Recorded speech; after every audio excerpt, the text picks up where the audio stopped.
Hey, how's it going, everybody? Welcome back. How you guys doing today? Um, Hopefully you guys are doing pretty well. And I thought I had something set up, but looks like not. It's so strange. So strange. Anyways, I guess I'll set it up now.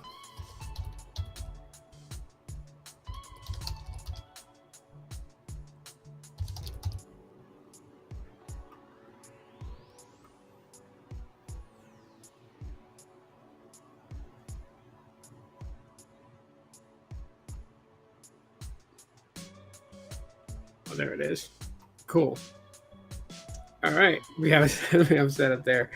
Um, I recovered my old Restream account, so I decided that I would use it today, and then I had to like set some things up and everything like that. So yeah, take advantage. Take advantage. What's going on?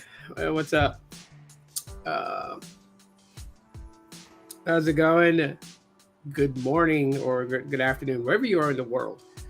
Glad to have you here. And I just kind of wanted to dive in, on a quick live stream and just kind of talk a little bit more about the Pixel 9a. I'm actually, really excited for this device because this is going to be my next device that I upgrade to after the Pixel 8a. So, like, my Pixel 8a is my main daily driver device, and I do apologize ahead of time if I'm getting any messages. Right now, my daughter is messaging me. She kind of got bummed out. She wanted to join band and be in band with her older sister. And so she went to change her schedule this morning. She was wanting to get out of art. Instead, it kind of backfired on her. So she she's in band with her sister now, and they have it during the same hour. But instead of getting taken out of art, she remained, she got taken out of gym. So her and her sister had gym together. Now they don't. So she's like messaging me all, slightly depressed and whatnot. You're in Algeria. Okay, cool. Well, greetings and salutations to out there in Algeria. Nice.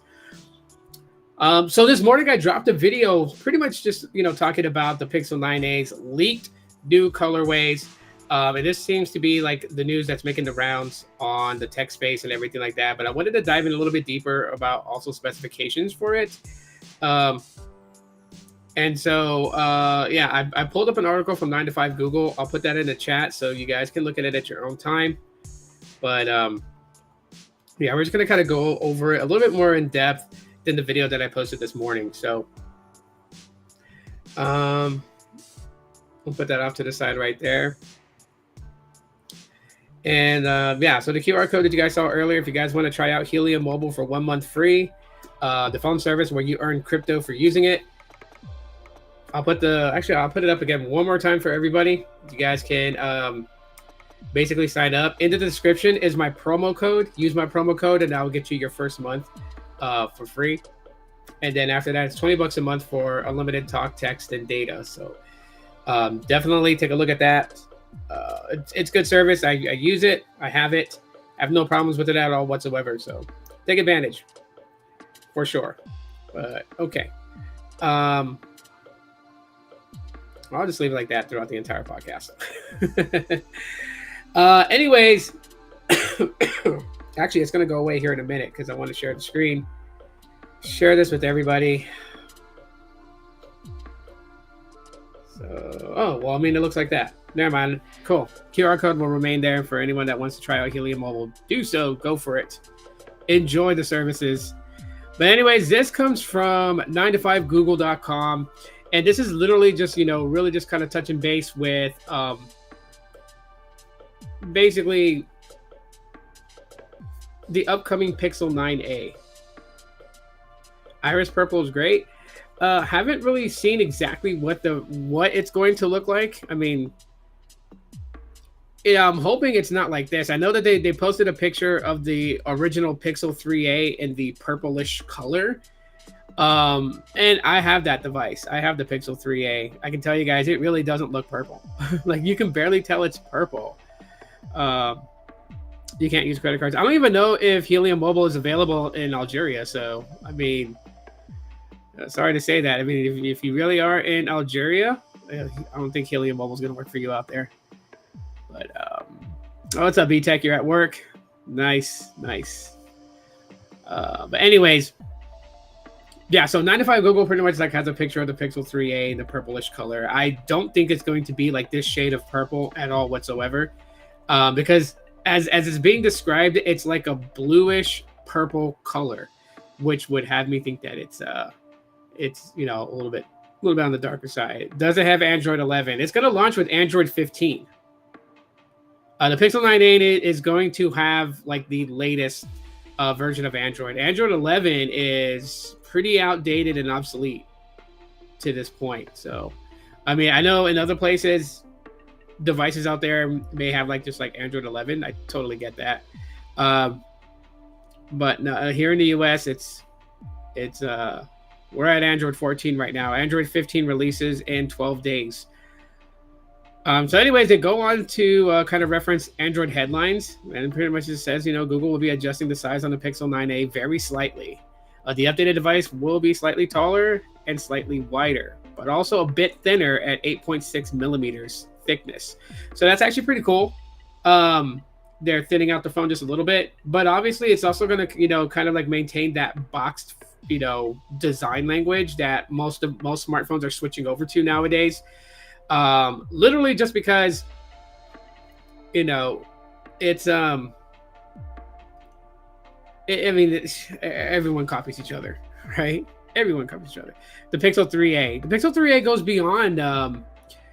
goes beyond Android 11.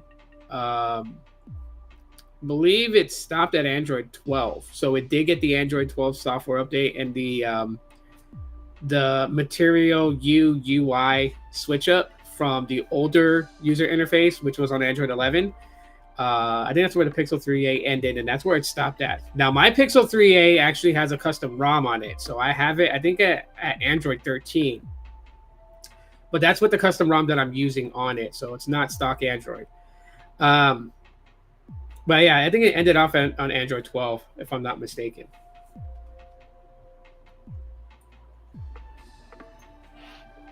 But anyways, so, you know, they have it compared to basically the Pixel 8a's dimensions, right?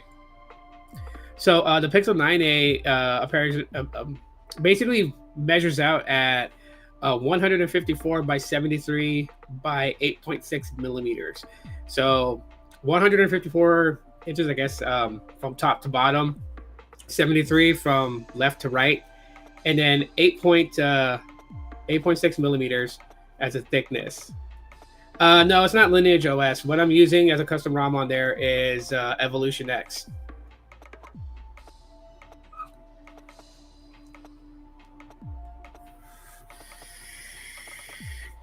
Okay, so more interesting for this, they're now talking about the colors.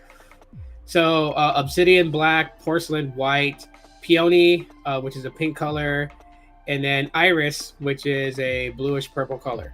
So stepping away from the bay blue, going towards a, you know, purplish color.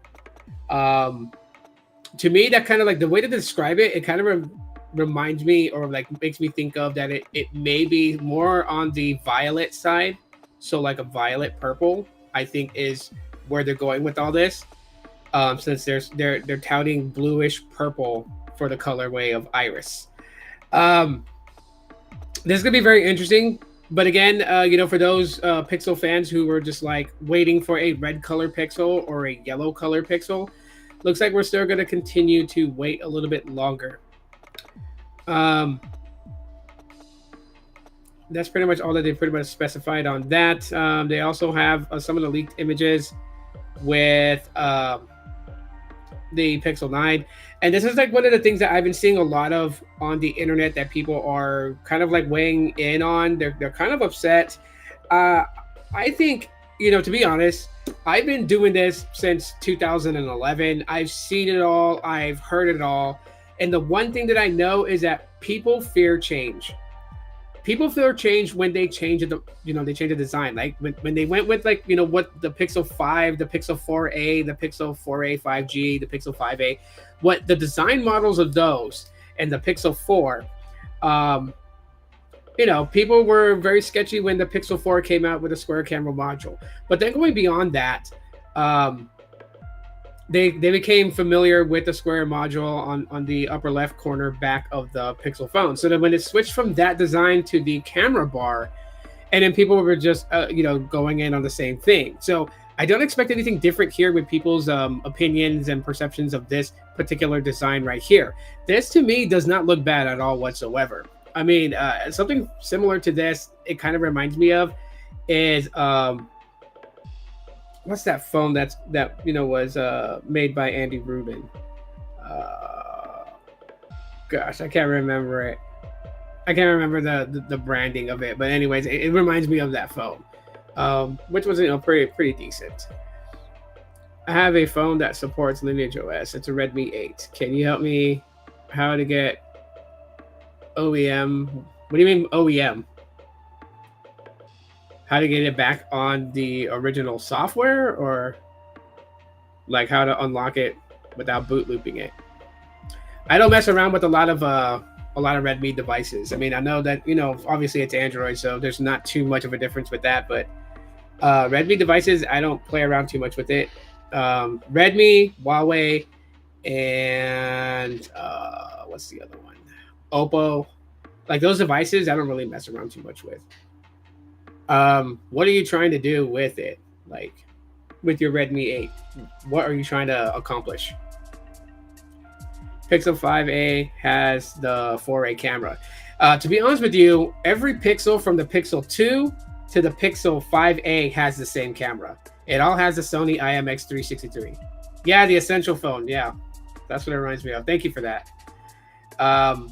Yeah, it reminds me of the Essential phone, the way that this Pixel 9a looks. So all you really have is the pill cutout for the wide angle and the ultra wide angle camera sensor. That's all that you have back there. You don't have a visor, a bar, or anything like that. And I don't know if that camera island right there, if it's a bit raised. I doubt it. The way that we've seen things with the Pixel 8a and previous Pixel A series is that the cameras are not very protruding. You want to install Lineage OS. You should be able to find guides on xda.com that will give you step-by-step guides as to how to install Lineage OS on a Redmi device. Just search up Redmi 8 custom ROMs XDA. Google search that and then see what links pop up for it, and you may find a tutorial that walks you through step-by-step. As far as boot looping, the only thing that causes a boot loop that I know of that has been like a constant reason of causing a boot loop is when you install a file that does not belong. So if you install like a custom recovery that's meant for another Redmi model and not particularly the Redmi 8, then you could boot loop the device. If you flash a custom ROM that's not meant for your phone, you can boot loop it, and basically kind of like a soft brick. Yeah, so just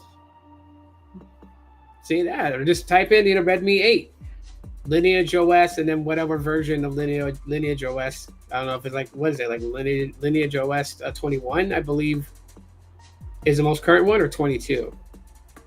I don't really use Lineage. I like Evolution X, more than anything. Lineage to me is like very close to stock ROM, so there's not really a point of me really putting that on my devices. If I want a bit more customization, I go with Evolution X. That's like the main thing. Yeah, so anyways, so this design with the Pixel 9a, I don't have problems with it. I don't think it looks like garbage. I'm not concerned about that. It doesn't have a camera bar. I don't need the whole world to recognize I'm holding a Google Pixel in my hand, so I don't need anything that really stands out. Yeah, I mean, something like this, people can already tell it's a Google Pixel, but I have the phone not for other people's praises. I have the phone because I enjoy using it. It is my favorite brand of phone to use. Google Pixels are my favorite. That's why I buy it at, as much of them as I want, and upgrade to the next ones when I can, is because I enjoy the experience I get with Google Pixels. So the design language and everything like that is fine by me. This does not look terrible as people are describing it to be. And I, just by looking at this photo here from 9 to 5 Google and seeing it in Obsidian Black, that looks pretty clean to me. I know some people are also going to point out that the bezels are big on it. To me, they look like the same bezels you would find on the Pixel 8a. I'm not concerned about that. When I'm looking at the screen, I am focused at what's on the screen. I am not focused at the edges of the screen. Like, I can never understand why that becomes such a huge complaint. So the Samsung S22, Samsung literally never changes design. Yeah, Samsung sticks with its design and continues to go forward with that same design language and everything. With this, I know that people are just a little upset about it, but to me, it just doesn't seem off-putting. It doesn't seem like it's I don't get vibes looking at this and being like, oh my God, what the hell did they do? I don't get those vibes at all whatsoever. Like, to me, this looks clean without the camera bar, and it gives me an idea like what Google Pixels would look like without a camera bar, and this is it. So I don't mind it. I can envision this in peony, and I think it looks nice. I can envision this in like a violet purple color for the iris. It looks fine. Porcelain white would look great, would look fantastic. And Obsidian Black just looks good, robust, and classy. I have no problems with this design. So for those that would ask me like, hey, how do you feel about the design? The design is fine. When this drops and I upgrade to this device, to the Pixel 9a, I'd be a proud owner of this device. And one thing I like about the A series is that I have a very good comfortableness of rocking them without a case. I have cases for my Pixel 8a. Some days I just feel like, taking it out the way it is. And I know that I'll be able to do this. Nothing has told me anything about them changing the material build. And I think that's what people are looking for. But I already know how that's going to go. People are going to want a glass back, which to me is just like, no, I don't want it to have a glass back. Why would I want the phone to be superly close to the Pixel 9? If I wanted a glass device that's like to people's mindsets premium because it's glass made, I'll go buy the Pixel 9. In this case, with it being a durable polycarbonate body, and if they do the same thing they did with the Pixel 8a and give it this little like matte frosted feel to the back of it, even though it's not glass, I'm perfectly okay with that. So in this article, they pretty much like focus on it, the whole design change. Here are a few techniques to achieve a frosted matte look on the back of Gemini. Not now. You cannot be on here, Gemini. But anyways, they go on to talk about the design changes and, yeah, it's got a flat camera module that ditches the iconic, Google Pixel design, and I don't hate it. As far as the speculations of a Tensor reboot, those who are wishful thinking that the Tensor G5 is going to be in this device, no, I don't think so. I don't. We do know that Google stepped away from Samsung and the Exynos build team and is now with TSMC. So they're now with the same manufacturing company that makes Intel processor chips, are now going to be building the Tensor G chips. It's going to be on that architecture for a build, which is good. I believe the G5 will be a 3 nanometer build, or I forget what the Tensor G4's build is. I think the Tensor G4 is also a 3 nanometer build. Anyways, but I don't think it's going to get the Tensor G5. I'm pretty sure of it. I'm like 90% sure. It would totally shock me if they unveil this device for sale and then they say that it has the Tensor G5. I would be totally fucking blown away because they're putting in the next chipset, which I know they won't because they'll save that Tensor G5 for when the Pixel 10 comes out. Yeah, I know. It's going to be more than likely be the Tensor G4. It would just be a total shocker if they put the G5 in there. It would be a total shocker. That's like very, very, very, very, very minimal chance they would do that. because the Tensor G5 is still being built, it's still being mass produced, and so yeah, we can't be expecting that. Like it, sometimes I laugh when people post things on social media, all these wishful thinkings that they want the Pixel 9a to represent. Glass body build, they want that. I don't want it because it's just going to make the phone go up in price. And they're like, they want a vapor cooling chamber like the Pixel 9. It's a possibility they could put that in there, but what's the point? You know, the Pixel 9 doesn't have the vapor cooling chamber. The 9 Pros do. So, and the Pixel 9 is getting, you know, great reviews online and here on YouTube. So I'm not too concerned about that. But, you know, if you put a vapor cooling chamber in there, again, it's going to raise the price. The Pixel 9a is meant to give you the same experience you would get with the flagships as regarding to software. They're not trying to match flagship hardware for hardware. They're trying to match software experience to software experience. And in this case, with the Tensor G4 being in there, possibly the same amount of RAM that the Pixel 9 has, a bit on the smaller side, plastic body build, slight thicker bezels on the display, you know, to me that's fine, because at the end of the day, Android 15 on it at launch, you know, obviously we will get, you know, the same experience that you would get on a Pixel 9, and the only differences will be is the hardware body. Imagine Windows phones come back. If Windows phones came back, that would be okay. But see, Windows software, like the operating system software of Windows Mobile wasn't bad. What really killed it was that they had no app support. They had no app development support. Snap Inc. didn't build a dedicated Snapchat for Windows. Instagram, I think, did. I believe Twitter did at the time also as well. But there were like a lot of other apps that, you know, you had these third-party builders for these apps. And then, of course, you're logging into these apps. So any one of these apps could have malicious software like coded built into the app, and then, you know, they're now getting your logins and whatnot. And so that's what really killed it for Windows Mobile. But the software for Windows Mobile wasn't bad. There's actually a launcher, I forgot what it's called, but there's a Windows launcher for Android that turns your user interface, the launcher itself, into like Windows with the live tiles and everything like that. It's pretty cool. If anyone really misses Windows, they can just download that on their Android device and install it and run it just to get that nostalgic feeling.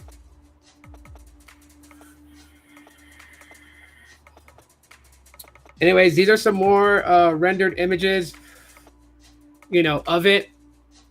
In this image right here, though, it almost looks as if the Pixel 9a is going for a glossy look. And if they do that, that's not a good idea. I don't like the idea of a glossy back finish, you know, that just makes the phone slippery. And I don't like that slippery feeling. A matte finish is fine, but, you know, nah, that's just, to me, that's just not going to go. I think originally the Surface Duo had Windows 10. Cool. Or 10X. Gotcha. Yeah, so this design language doesn't really bother me all too much. Let me go to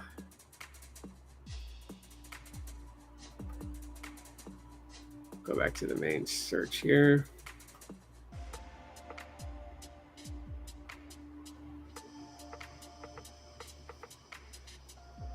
I know one of these sites had the possible guesstimations. Okay, yeah.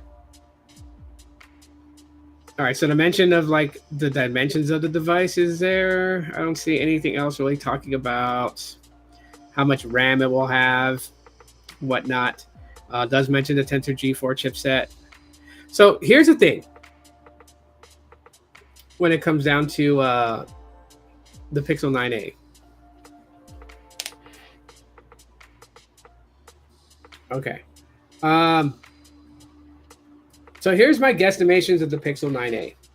Okay, I don't see it straying too far away from the Pixel 8a. Okay, so this and what this represents, the Pixel 9a will represent something very similar to this. What I think is actually going to happen with it, yes, it's going to have the Tensor G4 chipset. I do believe it's going to have 8 gigabytes of RAM. The 8 gigabytes of RAM, I think, is going to be around for the next 2 or 3 generations. Well, the next 2 generations of the A series after the Pixel 9a, right? So I think the RAM will bump up by the Pixel 11a, give or take. Yeah, so 8 gigabytes of RAM. I do believe they're going to continue the same pattern with the Pixel 8a. So there will be a 128 gig version and a 256 version. I don't see them moving, to base amount being 256 and then 512 for the, the higher end A series device. I don't see them going to 256 for like another year. So I do think that the 9A will release in a 128 model and a 256 model, both yielding 8 gigabytes of RAM. As far as for the camera sensor, I do believe they're going to continue on with the same camera sensor that the Pixel 7a, 8a has.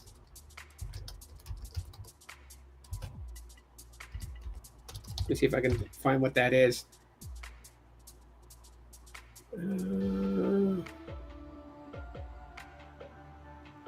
Trying to remember what it is. We go to DxO Mark's website and see if they have like the actual camera sensor. Let's see. No, they give the scores for it.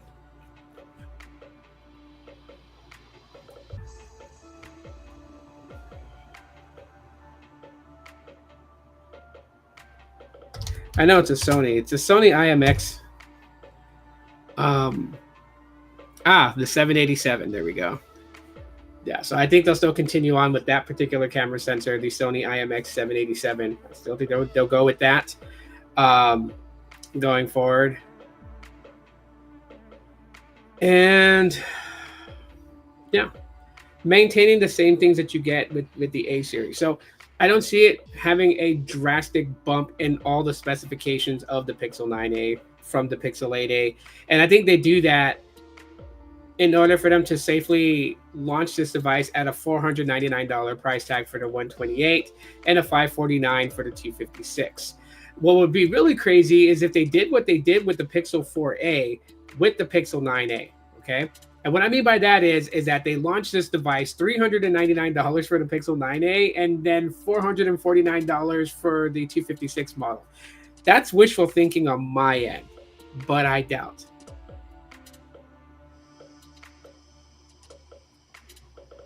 You think they're going to give it 12 gigabytes of RAM? I think because, I don't know, because I mean, I know this. It doesn't really bother me, but I dropped a video about AI. I know it wasn't that popular. Not a lot of people really care to actually watch it. So it's now just placed for members only. So if you're a member of the channel, you can go and watch that video and hear what I have to say about AI. But that's the battlefield that we're now battling out on, right? From like 2007 to 2015, it's always been about hardware design, hardware quirkiness, and features, right? Yeah, it's slide out QWERTY keyboard smartphones. You had flip phone smartphones. You had, smartphones that swiveled, the screen swiveled, revealing a keyboard that kind of looked like the Ghostbusters ectoplasma reader. You had the early adoption of foldable, right? With the hinges in the middle, that the screen wasn't connected. It was just dual screens on the inside and singular screen on the outside.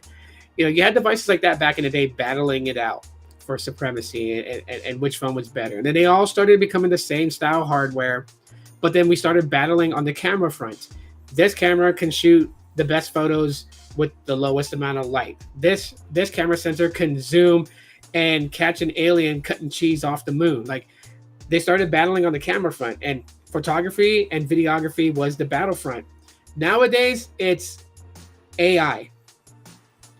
You have Gemini on Google, you have Galaxy AI on Samsung, which is still an adaptation of Gemini, and then you have Apple Intelligence. So now you have the big three battling it out for AI. So everything's going to be basically run through AI. But one of the ways that these companies can be very lucrative on things is making sure and suggesting that the best experience of AI comes with the Pro models. So yes, they could give it 12 gigabytes of RAM for the AI stuff, but the AI stuff functions pretty good in the Pixel 8a as far as bare minimum, and that's why I think they're going to stick with 8 gigabytes of RAM, because that's what this has, 8 gigabytes of RAM. Yet the things I do with Gemini on my Pixel 8a, it's able to handle it flawlessly without problems at all whatsoever. It's when you get into the Gemini Advanced modal and you have Gemini Live and you have all the additional things like Gemini baked into Gmail, running Gmail and all the other apps that you have, Google Photos and everything like that. I think that's where the 12 gigabytes of RAM really just kind of like helps power it.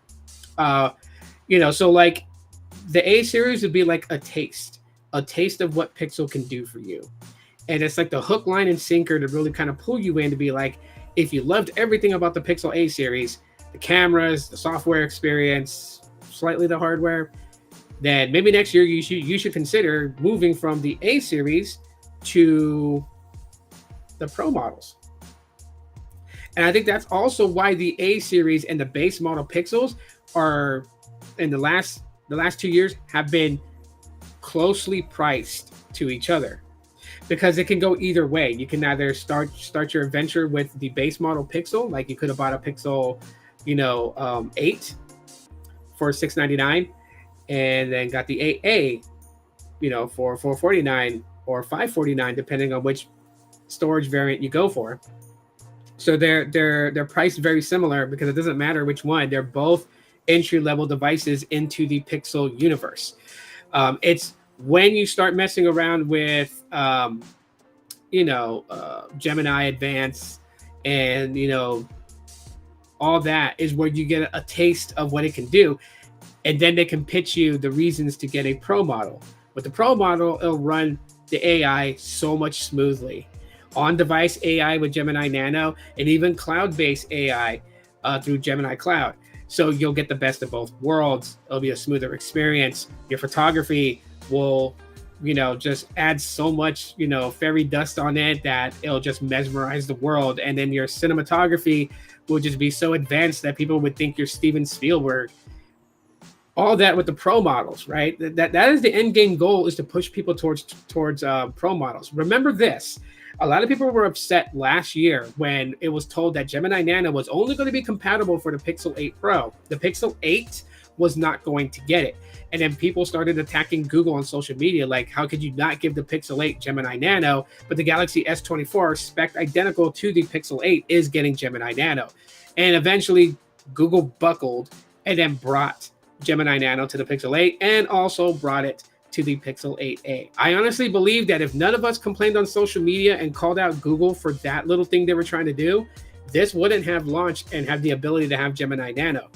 It would be just like the Pixel 8. Everything would be Gemini Cloud. And so how could they kind of like bait people to get into the Pro models? Well, simple, have a really good device, an entry-level device. Entry-level flagship, which would be the base model Pixel, or entry-level budget flagship, which would be the A series.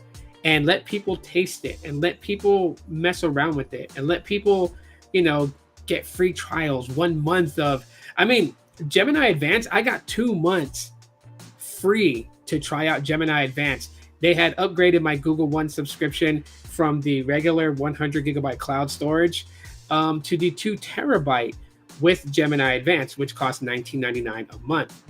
And because of that, I was able to experience, I had Gemini draft me up so many emails, dealing with my businesses and whatnot.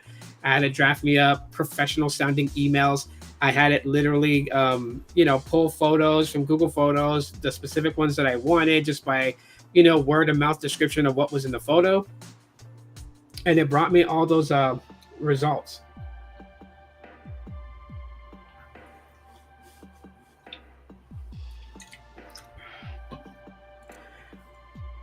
I think it's also an excuse to raise the price also. I don't think, and I hope they don't, but I have this feeling, my gut feeling tells me they're not going to raise the price.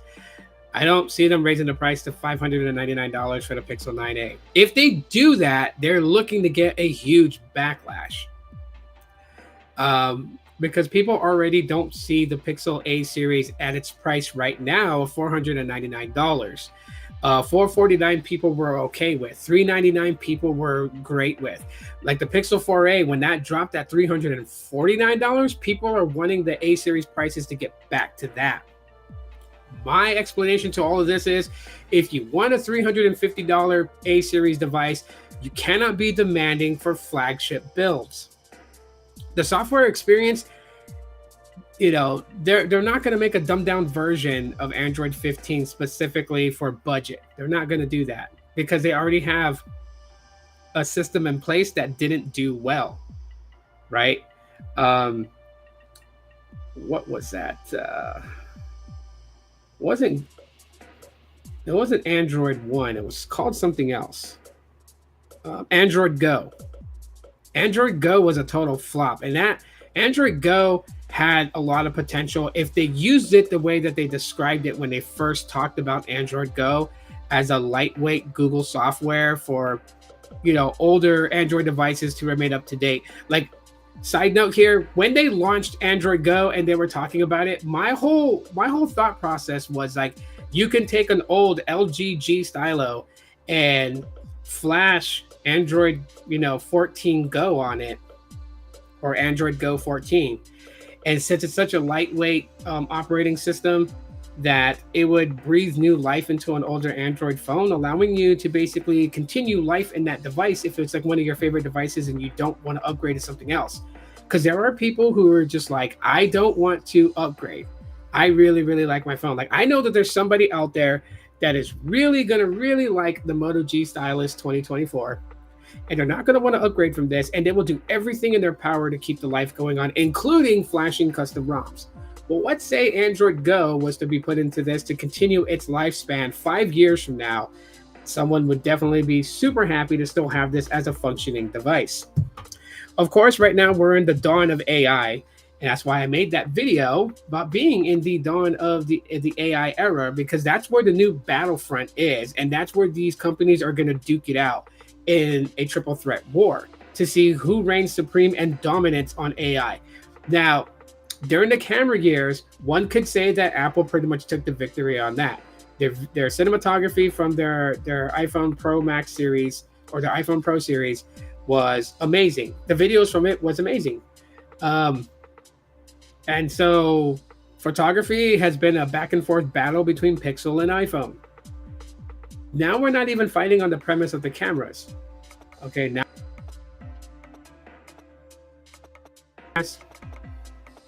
I believe I cut out. Let me know if I cut out.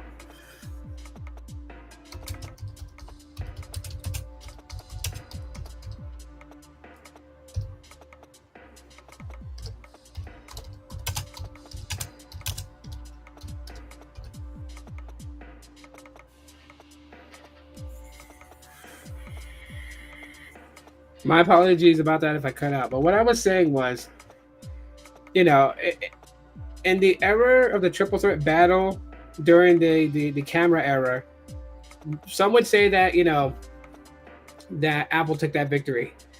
But in this one, it's a little bit different, though, because in this one, Google has been solidly working on AI for so many years. So they should have this one in the bag. This is their realm. This is their time to shine, really. And obviously they're really kicking it into high gear with AI, with everything they're going to do with AI, artificial intelligence and all that. It'll all come together. Every Pixel that we've seen released, every little quirky feature that it's had, we're going to see what those features were intended for. So yes, for those who are like, do I think Project Soli will come back in a future Pixel device from when it was put in the Pixel 4 and 4 XL? Yes, I do. I do think that Project Soli will be back in the future, in a future feature, once AI has been relatively smooth to the point of like near perfection, near perfect working optimization. I think by then is when we'll see the return of Project Soli. Because just imagine Google AI tag teamed with Motion Sense Can you imagine an intelligent thinking computer being able to register your hand movements and convey that in an executable command on a user interface? Can you imagine that? Hell, one big thing that comes to my mind where AI and motion sense come together is for somebody that has hearing impairment that signs. Just imagine you're in Google Messages, you have the message thread open, motion sense with AI turned on. You read a text message from somebody, and instead of having to type out the words, you could, like how we have like voice to text, well, we can talk. Someone with a hearing impairment might have a hard time using voice to text because since they don't hear their own voice, they don't know their tone levels, and things can be misunderstood in their speech. So if they signed to the camera what they're trying to say, and the camera with motion sense and AI can convert the sign language that it's seeing, whether it's actual letter signs or if it's what I call shorthand, where they have slang symbols that mean something, right? Like somebody can spell door, but I think that is like the sign for door. And so with motion sense and AI being able to convert and translate that and type it out in real time as if it was like voice to text, I think that's a perfect scenario where motion sense can come back into Google Pixels and tag team it up with artificial intelligence. These are some of the things that I think about on my spare time or when I'm driving. I'm a nerd, that's what I do, but I'm just like, that came to my mind the other day when I was thinking about it. So I'm bringing it in this podcast today because I'm like, that's a damn good idea. What if they took motion sense and combined it with AI, and they would use that for those that had hearing impairments or those that use sign language as their language to communicate? How badass would it be that for so many years we've had voice to text, and we've come to love voice to text. How we've come to love audio recording, right? Like 2-3 years ago, that was one of the biggest things talked about with Google and its latest version of Android was like, oh yeah, you guys have an audio record thing, and it's so much better. It can pick up your vocals and your words and translate it in real time in seconds and have it correctly spelt or correctly typed down the way that you're saying it. And it's like, yeah, the audio on Google Pixels is impressive. But now they can use motion sense and AI to make something that's identical to that, but for those with impairments who use sign language. And that is just so cool for them to be able to do that, and also do it in the recording app as well. So you can sign to the camera and have an entire thesis typed out, ready for you to quickly make edits to it before you put it down as a final draft and submit it, in college. You can sign to your Google Pixel phone with motion sense AI and have it just literally go from there. Will Google do this? Who knows? I think they will, but who knows? Let me just tell Google, I will not ever go and say that it was my idea, to try to get money out of you guys. I'm not that type of person. So if you hear this and you're like, oh, that was a good idea, but he said it, and we don't want him to claim credit for it, I won't claim credit for it. Just do it, implement it. Start focusing on motion sense again, which is Project Soli. Start focusing it on again. Don't kill it, and unite it with Gemini.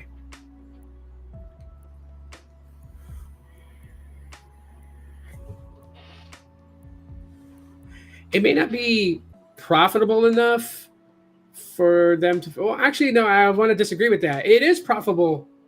It is profitable for them to focus on that. It's an untapped market. Okay. You got Apple and Google and Samsung battling it out for the tech-based nerds. They battle it out for the everyday user. They battle it out in, countries outside the United States. So why can't we have, the market of the hearing impaired finally be a part of the conversation and have not only Google create motion sense with AI, but then have Apple do something similar? I don't give a shit if Apple wants to go and make something similar to it and say, oh yeah, we came up with it first, or we perfected it. I don't give a shit, because I have friends that have hearing impairment, and I'm like, this would be so fucking cool for them. And if Apple did it, and if Samsung did it, and Google did it, hey, I don't care who does it first, but create the trend to, give to that end of the market. How many people do get passed up for that? I mean, people are like, why do hearing impairment people need something like that? They got a keyboard to type. Yeah, but you have a keyboard to type, and but you decide to speak, and you tap the little microphone on Gboard, and you start talking, and it types out your message for you. So if you find convenience in that, somebody that has an impairment that signs will find a convenience in motion sense AI. The VR AR stuff on the Meta Quest 3 is cool. I wonder if Google can make an immersive experience like that. And that's one of the things that Google dropped the ball on. Because I don't know if you guys remember Daydream, but if Google didn't quit on Daydream and continued on, they would be in that battlefield with Apple and their Provision. And I'm pretty sure Samsung would have came out with something very similar to VR AR. You know what I mean? Like the top three things that I think Google should bring back: motion sense and add AI to it, as I said, for those with hearing impairments to be able to sign the text.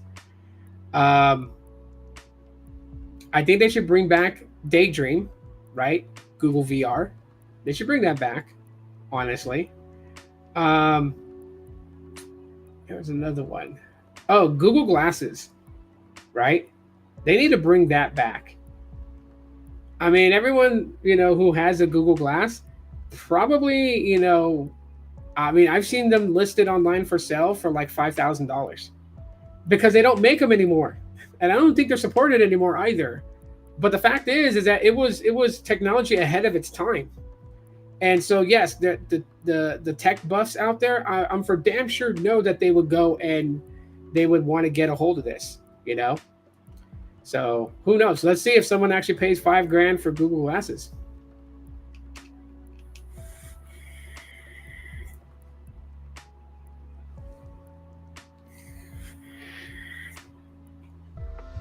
But yeah, those three things in tech, I would love to see come back. I would love to see that. I would love to see a little bit more uniqueness in smartphones again. Don't be afraid to go outside the box. I mean, you have the Clicks case for iPhones, which brings a dedicated QWERTY keyboard, and it acts as a protective case / QWERTY keyboard for iPhones, so you don't have to use the on-screen keyboard. That's pretty cool. I've been saying this for so many years. I honestly feel like that there should be a company that builds like cases. Like I would love a case for my Pixel 8a that had a slide-out QWERTY keyboard. Reason why is, one, the slide-out QWERTY keyboard can act as a camera lens protectant, right? When you have the case closed completely, no keyboard slid out or nothing, right? Of course, it's going to block the camera. Okay, yeah, it may be a little redundant to have to slide the keyboard out just to be able to turn the phone and take a photo. But what I think they could do that kind of gives it some sort of purpose is the backing of it to have like a mirroring effect.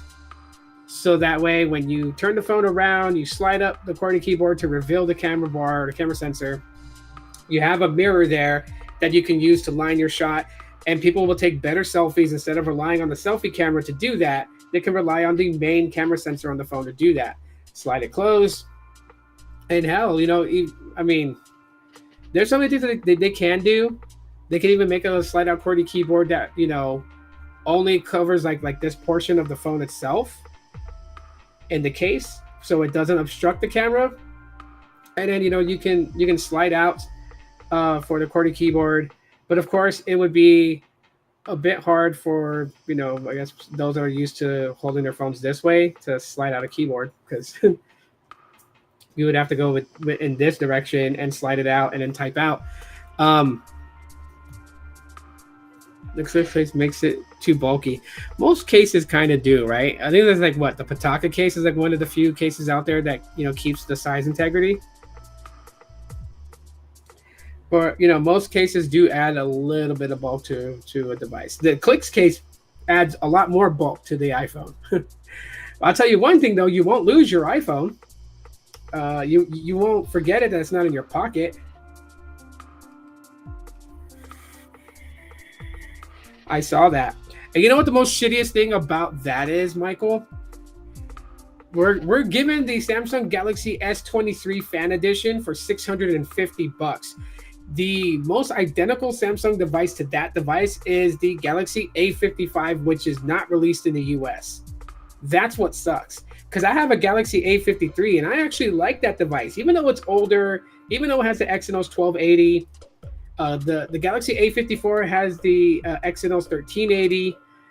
But the Galaxy A54 was actually a pretty solid device. I'm actually probably going to be picking up one here in the next couple of months just to own and have one. I was really, really seriously believing that the Galaxy A55 would come to the US. And when I heard it wasn't coming to the US because we were getting the S23 Fan Edition, and was like, damn. So everyone else that wanted the Galaxy A55 had to go and order internationally and have it shipped to them. That sucks. Yeah, I know. It changes the way that you would hold the iPhone. It does make it bulkier. It almost looks to me that with the Clicks case on the iPhone, it would feel like one of those old cordless home telephones, right? It makes it feel like it would be like that.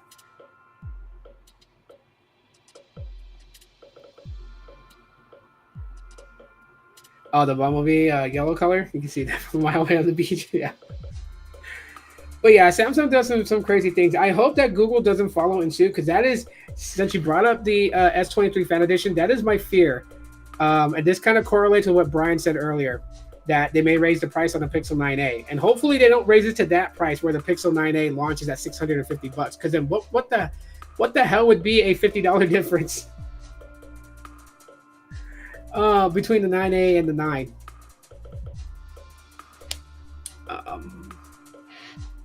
Yeah. Wait, no, the 9 is like what, $799 for it? Yeah. So God, I hope they don't do that. They discontinued the A70 series. Some of those even supported DeX.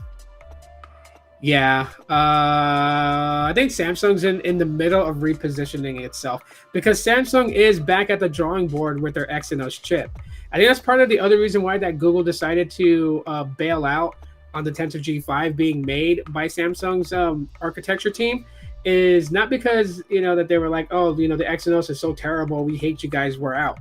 No, I think it was a mutual agreement that Google would go somewhere else for the Tensor G5, because Samsung wants to redo the entire Exynos chip from the ground up. Obviously, they do have to admit that the Exynos chips have problems. It's the reason why that Samsung, users in the United States that are fans of it prefer the Qualcomm-based Samsungs over the Exynos-based.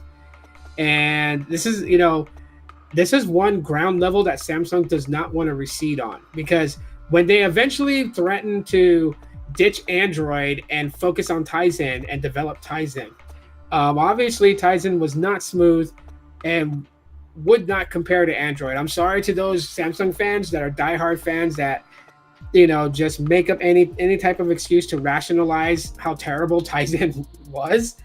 But Tizen was crap, and so Samsung wants something else in the market besides just their smartphones. So yes, they're back at the drawing board for the Exynos, and I'm sure probably in the next year or two they'll come back with a brand new Exynos line, or they may entirely change up the chip name from Exynos to something else and present that, and it may do better. A lot of people would rather have Snapdragon over the Exynos. To be honest with you, if the Galaxy A52 had a bit more support compared to the Galaxy A53, I would literally trade my Galaxy A53 for a Galaxy A52, because the A52 has a Qualcomm-based chip. It doesn't have Exynos. The A53 going forward, they started to put Exynos in US models. But the A52, which is identical to the A53, body language and everything, runs Qualcomm. So I can see why a lot of people that would make YouTube videos on the Galaxy A53 comparing it to the A52 would give more praises to the A52 over the A53, and that's just because its performance was better. Exynos can get a bit laggy, and this is where I notice it. So like my Galaxy A53 is smooth if I'm using the stock user One UI 6.1 interface. When I'm using the stock version, it's smooth.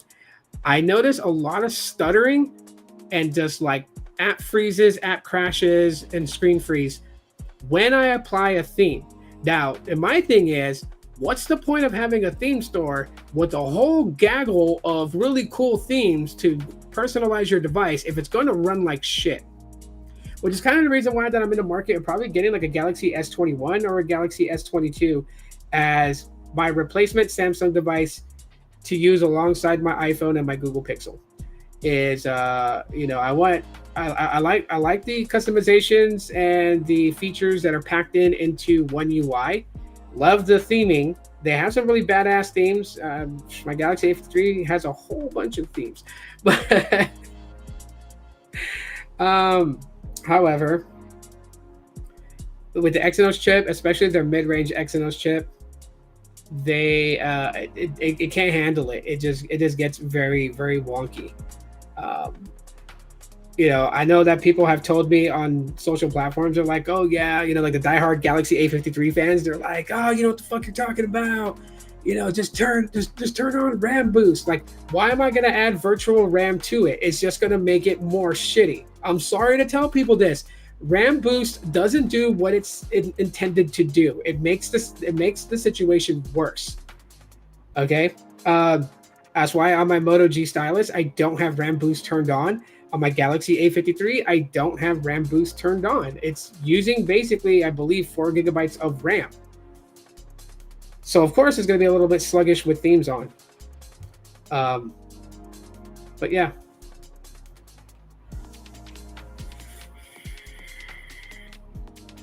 Other than that, I mean, it's like musical chairs. I tend to cycle. Like last night, I was using the G stylus.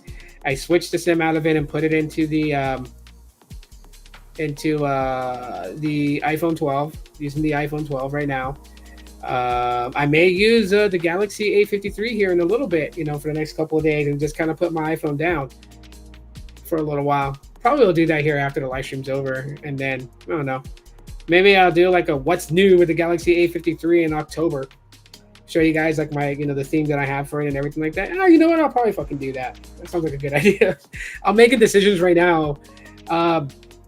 Anyways, I would love to sit here and continue shooting on this, but my kids get out, they get early release. They had it yesterday, today, and they'll have it tomorrow because parent-teacher conference is this week, and then they have fall break next week. So I am going to let you guys go. I thank those that did stop by and checked out today's live stream on the Pixel 9a. Appreciate you guys for that. And of course the chat and everything, all good comments, all good questions and posts. I appreciate you guys for coming through and just not leaving me here alone to look like a psycho chatting by himself. Again, if you guys want to try out Helium Mobile, anyone that watches a replay, #replay crew, the QR code right down there to get yourself set up. It'll take you to the website to sign up for Helium Mobile. Use my promo code found in the description, and that will get you your first month off. That's why you see a slash on the $20 amount, because it'll make your first month free. Go get it. I will talk to you on the next one. And as always, aloha, love, peace, chicken grease.